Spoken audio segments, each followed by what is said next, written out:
Hello friend, मी करत आहे gas चालू. त्याच्यावर ठेवलेले कढई. आपल्याला करायचे कोबीची भाजी. इथं घेतलेले कोबीच्या भाजीसाठी लसूण आणि मिरची. आता आपली कढई तापत आहे, आपण तेल टाकून घेऊया. इथं घेतलेला आहे मी छोटासा एक कांदा आणि कढीपत्ता घेतलेला आहे फोडणीसाठी. आता मिरची आणि लसूण आपण मिक्सरच्या साहाय्याने वाटून घेऊया. मिरची आणि लसूण वाटून घेतलेला आहे. आपलं तेल गरम झालेलं आहे. जिरे आणि मोहरी टाकून घेतलेली आपण. जिरे आणि मोहरी छान असं फुललेले. कांदा आणि कढीपत्ता टाकलेला आहे. आता एक जीव करून घेऊया. तेलामध्ये वाटलेली मिरची पण टाकूया, म्हणजे कांद्यासोबत परतून निघल. कांदा, मिरची आणि लसूण छान असं परततंय.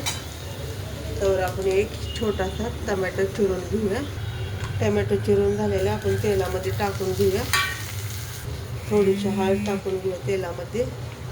एक जीव करून घेऊया. कोबी धुवून असा नितळायला ठेवला होता. आता आपण तो टाकून घेऊया.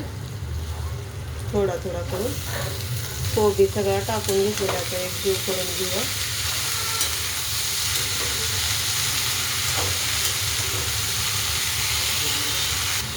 एक जीव करून घेतलेला आहे.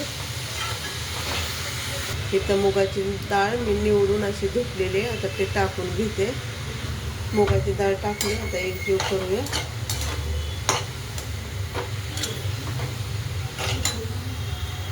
आता चवीनुसार मीठ टाकून घेऊया. एक जीव करूया मिठाचा आणि कोबीचा.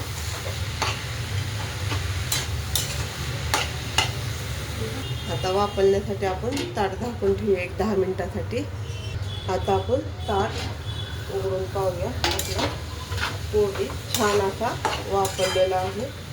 आता आपण त्याच्यावर हिरवी कोथिंबीर टाकून घेऊया. कुणाला मसाला हवा असेल तर नक्की ऑर्डर करा. आपल्याकडे कांदा मसाला, काळा मसाला आणि लाल मिरची पावडर भेटते. आपला मसाल्याचा बिझनेस आहे. तर कुणाला हवा असेल तर नक्की व्हिडिओ पहा. त्याच्यावर दिलेला आहे नंबर, त्यावर संपर्क साधा. आपली कोबीची भाजी खाण्यासाठी तयार आहे. कसा वाटला व्हिडिओ नक्की सांगा. आवडला तर लाईक करा, शेअर करा आणि कमेंट करा. धन्यवाद.